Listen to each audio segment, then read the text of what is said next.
All right, we're here taking a look at questions, just like we did the other day. The expectation is that you're able to find your way to a 70, at least to be confident for the exam. So we are going to go through these very speedily. I would ask for those of you that have not taken the quiz yet and are taking it, hit the pause button because there's a spoiler alert. You are going to get the answer coming up pretty quick. So hit the pause button and make sure you got the answer down. All right, because we will be sharing a lot of information that will clarify the answer before you even know it. So my friends, why don't you chat into me in the chat box, whatever your answer was for this. And of course, we're not even gonna miss a beat because you already know the answer you chose. So just select an answer and it shouldn't take long, right? So everyone has already selected an answer outside of this. Come on, folks. Come on. Let's do it quick. All right. I'm unable to vote because. Oh, you're not. Oh, I'm sorry. My bad. Let's get you off from being a co-host. Remove co-host permissions. That always helps. Okay. All right. So during a project's development stage, a risk owner is transferred to another department and therefore has less involvement on the project. What should the project manager do first? So has this stakeholder left the project? No. This stakeholder has not left the project. So it says has less involvement, right? It says during a project's development stage, a risk owner is transferred to another department and therefore has less involvement on the project. So what you should do, because this is not a stakeholder leave-in, is not update the stakeholder register. You don't need to do anything. It just said their involvement has lessened. They've not left. So it's not A. Let's take a look at D. Assign a new risk manager. No one mentioned risk manager here. C, assign a new risk action owner. So there's a difference between a risk owner and a risk action owner. A risk action owner is someone who does the actual legwork to get the risk action done. So if the risk action was go buy umbrellas because it's going to rain, let's say Fabrizio is the risk owner and he comes up with a strategy, let's buy umbrellas. And then he says to Phil, who is the risk action owner, Phil, you will buy the umbrellas. I'm the risk action owner. I do the legwork to take that risk action out, and he is the risk owner.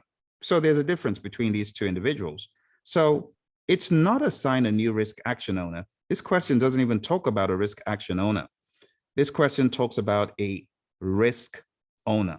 And it would make sense to assign a new risk owner because if this person is going to a different department and their involvement has lessened, not that it's totally gone, it's lessened, it would make sense to find a risk owner that is able to stay on it. That would be the best option from what is listed. Okay, and that's why the answer to this is B. All right, a little bit of a tricky one because if your eye is not on the fact that they've not left, you might have chosen update stakeholder register. You don't need to do anything with the stakeholder register. What you do need to do is a stakeholder engagement plan, right? Maybe you engage them differently, but that is not one of the options. All right, let's move on. Next question.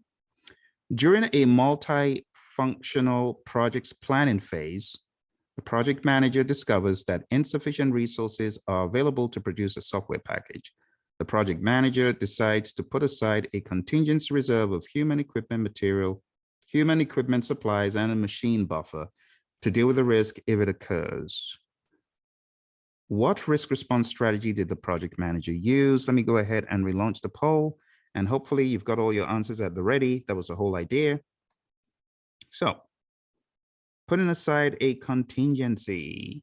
What does that mean? If you put aside a contingency to deal with a risk, it's not transfer and it's not avoid. And it's actually not mitigate.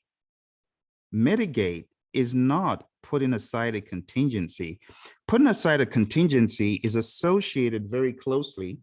I wish I had my PMBOK to hand, but it's associated very closely with the accept strategy. So in accept, we don't do anything other than put aside a contingency of anything. Could be human equipment, could be materials, it could be supplies, it could be a machine buffer. Here's the kicker. It should say to deal with the risk if it occurs. See, so that should be a clue. If you're not doing anything about a risk and you're putting a buffer aside to deal with the risk if it occurs, well, that means it was accept. Does that make sense? It's a bit tricky, but you need to keep your eye on the accept strategy. Accept is associated with contingency. So if you say, it could rain, you know, and if you say, let's not do anything, let's just put aside some money, and if it does rain, then we'll do something about it. Or there's a possibility someone could get hurt. Should we proactively clear the area to mitigate the risk? No, we don't have time for that. Let's just put aside money, and if someone gets hurt, we'll rush them to the hospital. That's an example of an accept strategy. You're not doing anything proactively to deal with it. You're just putting aside a reserve. All right, let's move on to the next one. If there are no questions, take a look at the next one. A sponsor is very upset because she did not know about an approved project change to reduce the budget. The project manager and project team do not understand the sponsor's frustration because the change was required and beneficial to the project. What should the project manager do now? What did you choose?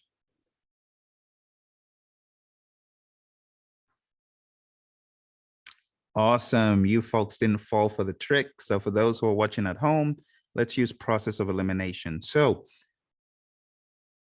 it is not A, because A says consult with the sponsor before submitting the change request. This is not one of those, what should the project manager have done? No. This is what should the project manager do now? So now sponsor is upset. What should you do? A is too late. B, notify the client of budget decrease and ensure project requirements will not be affected. This is already too late, so it's not that. C says, ask management if there is a required project budget for the financial period. Again, something that is reactive, it's too late. And the answer is D. Well done, folks. All right, let's move on to the next one. Next question. An experienced project manager on a hybrid project resigns and a new project manager joins the team. During the initial assessment of the project documentation, the new project manager discovers that the impediment log has not been updated for the past month. What should the project manager do first?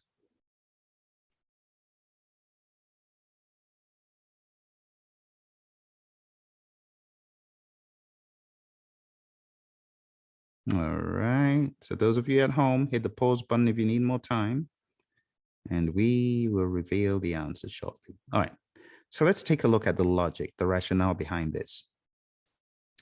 Let's take a look at B. Check in with the business analyst, as this is usually their job. That's a big fat lie. No one gave the business analyst that role in Agile. C, escalate the matter to the product owner since they own this backlog. Well, this is an impediment log, and it's really not the product owners, it's the teams anyway. So that's bogus. B, examine the issue log for risks. No, you don't examine the issue log for risks. Issues are materialized risks. They are things that are already happening. So you don't find risks in the issue log. See, that's a trick. So this statement in and of itself is wrong. Also, in the world of hybrid, it is not impossible that there's an issue log, right? That has things that are considered as impediments. But this statement is blatantly wrong and we cannot excuse it. So examine the issue log for risks and issues, not on the impediment log. That is incorrect. The impediment log also does not have risks. So the best answer is A. It's consult the team to understand the current state of impediments. That's your best bet. So if it hasn't been updated, is it possible that there are no impediments? It is. It's possible. not extremely likely, but it's possible. So you got to consult with the team. So one of the tricks PMI use on the exam is to use that language of risk and issue together. You want to be on the lookout for that. All right, let's move on. During a backlog refinement meeting, two very senior stakeholders complained that their stories have not been decomposed and have been misprioritized. The stakeholders have been included in the regular events and meetings, and all project information was shared with them. What should the Scrum Master do next? What do you think?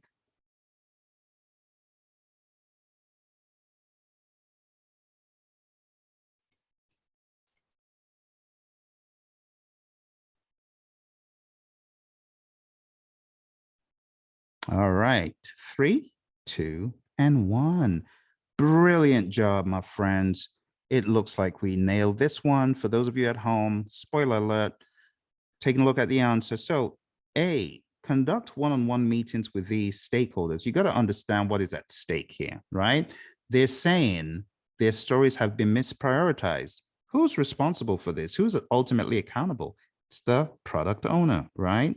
And the decomposition of the stories, yes, it's the team that could be involved in that, but this misprioritization, right, is important to be addressed. So it wouldn't be A. That's not going to get you very far, having a one-on-one meeting to just let them vent. No, that doesn't solve the problem. Taking a look at D, follow the sprint goal. That doesn't even make much sense, really, right? Because as far as their stories, they've been misprioritized, probably not on any sprint right now, probably coming up in many sprints to come. That's how I could interpret this. And then C says, report the matter to senior management. Of course, this is a no-no. When it's talking about backlog refinement, you're in the world of Agile, and you folks nailed it. Well done. The answer is B, communicate this issue to the product owner. Some product owner needs to know about. All right, great job. Let's move on. And let's read the question. A project team on an Agile project completes plans and goals for an iteration. Capacity is used in determining these plans, and velocities also considered to make these plans realistic. What should the project team do next? All right. And for those of you at home, spoiler alert, we are going to show the answer right now.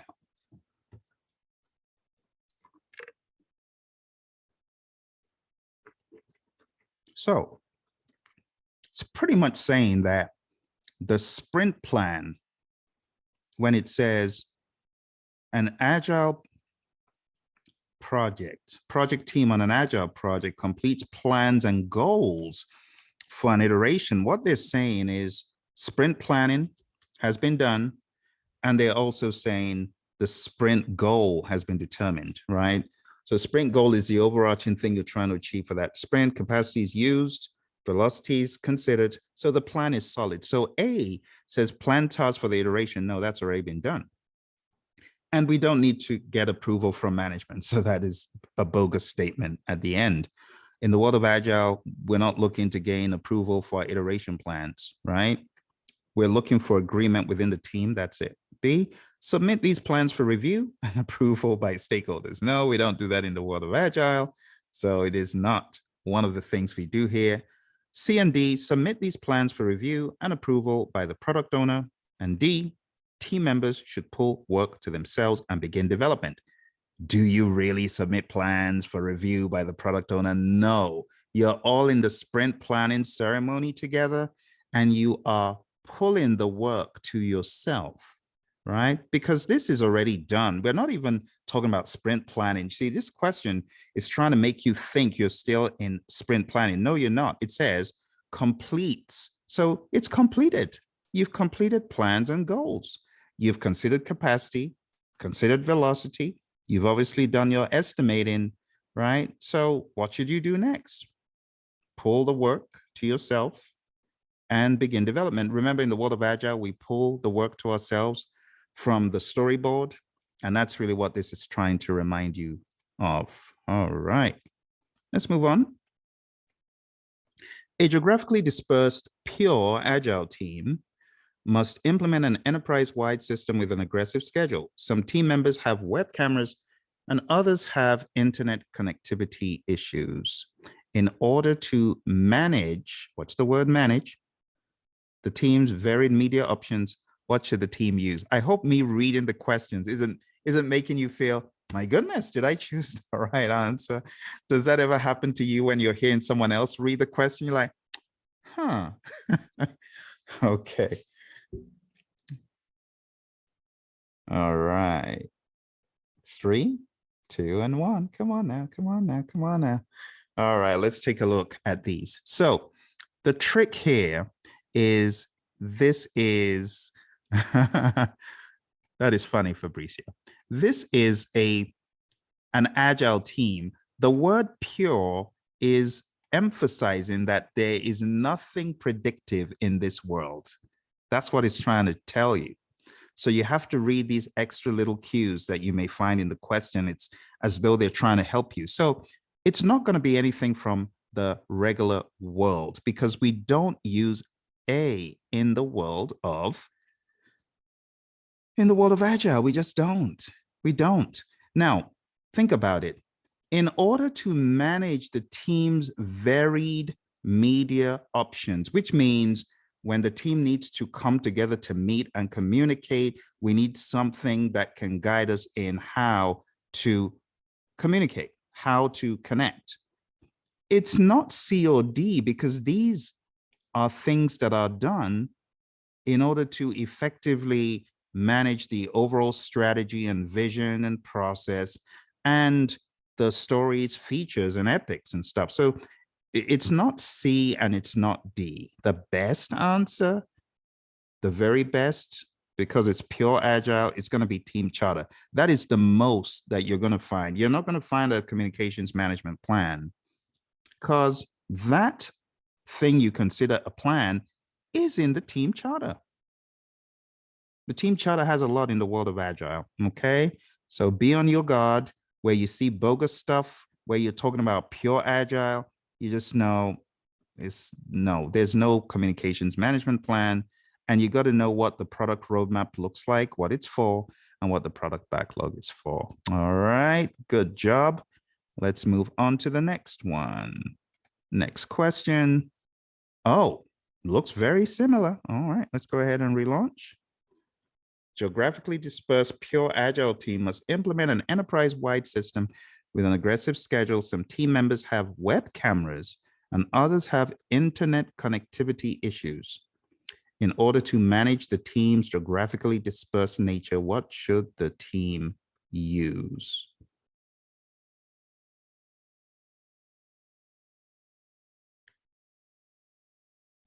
Okay.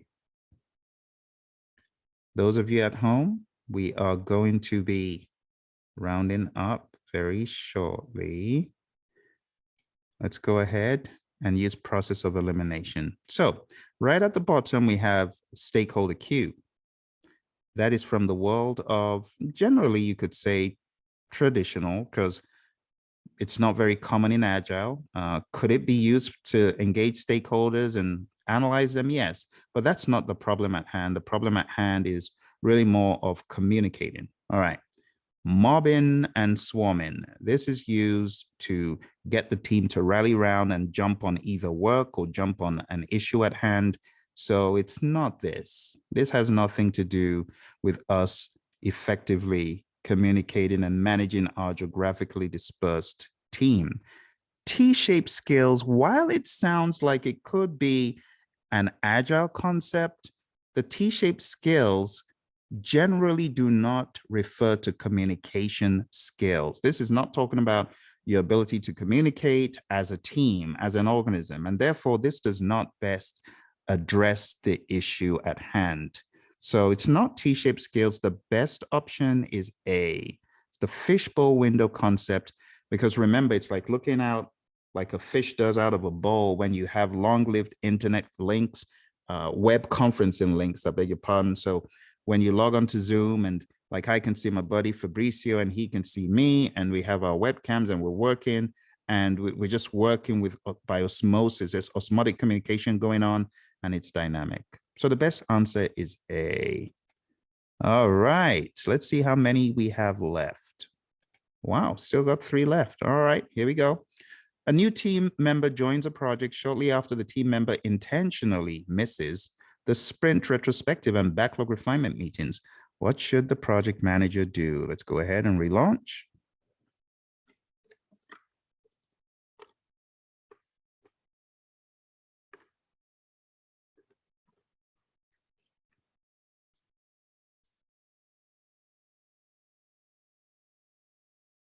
All right. 3, 2, and 1. All right, friends at home, we are going to reveal the answer. So, A, explain to the team member that backlog refinement is the single most important meeting in Agile. That is not a correct statement. So we're going to cancel that. That's bogus. Let's look at B. Explain to the team that the single most important meeting in Agile is the sprint retrospective and should always be attended. Now, that is not an incorrect statement at all. So we're going to park it and we're going to go to C. C says, explain to the team member that while backlog refinement is not very important, sprint retrospective should never be missed. Ooh, this statement is controversial. Backlog refinement is not very important. It is actually very important. It's something that the product owner should be doing, whether it is a formal ceremony in some companies, but in the Scrum Guide, it's not formally recognized as an event, but it is mentioned front and center.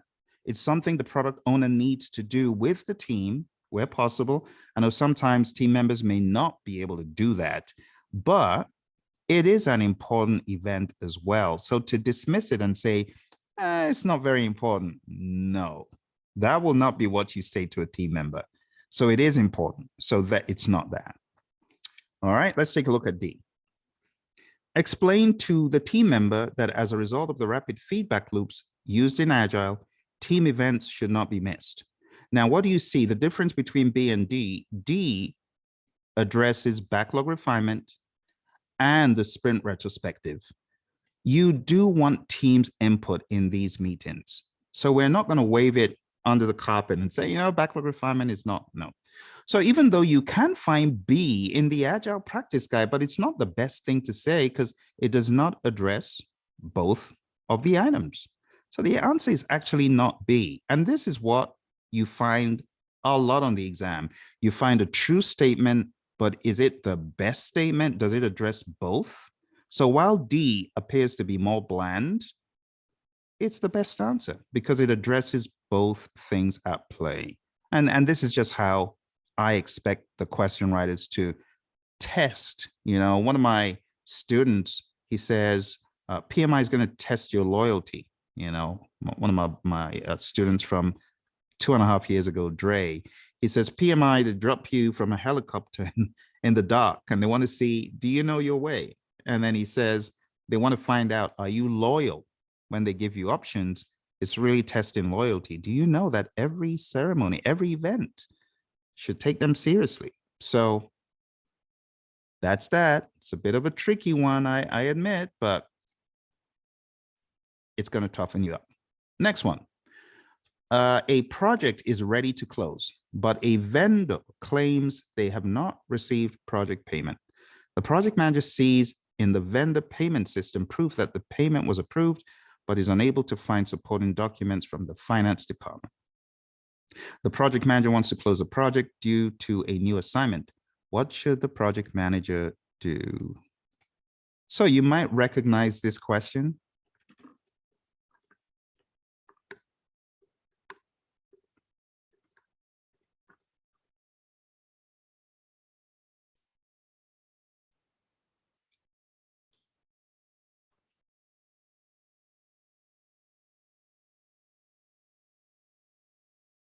All right. All done. 3, 2, and 1. All right. So let's take a look at them. A says, escalate the risk to the project sponsor and finance department. You already know just by saying escalate the risk that is relevant to your project to someone else. No, you don't escalate risk. So even if it was a risk, you wouldn't do that, right? Because it pertains to the project, but it's not a risk. This is happening now. So A has to go. B, look for the claim. Think about this. Look for the claim. Think about that. There's a difference between looking for the claim versus looking for what? Proof that the payment was approved and the supporting documents. That is really what this question is saying. There's no supporting documents. We can't find supporting documents. The problem isn't the claim. The claim is this, right? The claim is what the vendor is saying. I haven't received my money. Here's a claim saying I haven't received my money. You don't need to look for the claim. It's there. What you do need to look for is proof and supporting documents. So B, it's actually not the best answer because it's focusing on the claim, whereas it should be focusing on the proof. See, there's a play on words in this question. C, proceed with the closure. Since it can be seen the vendor payment was approved. No, you're looking for those documents. And D says, ensure the problems associated with this claim are resolved before closure. It's the best option. So the answer to this is D. All right. So for those of you at home and wondering, what do I do next? And you haven't signed up for our hpmexam.com training, like all of our friends on this call have in the past on one time or another, you need to go on down to hpmexam.com, sign up, and we'll see you on our next immersion training. It's really going to help you. All right. So thank you all very much for coming. And I will talk to you again very, very soon. Bye for now.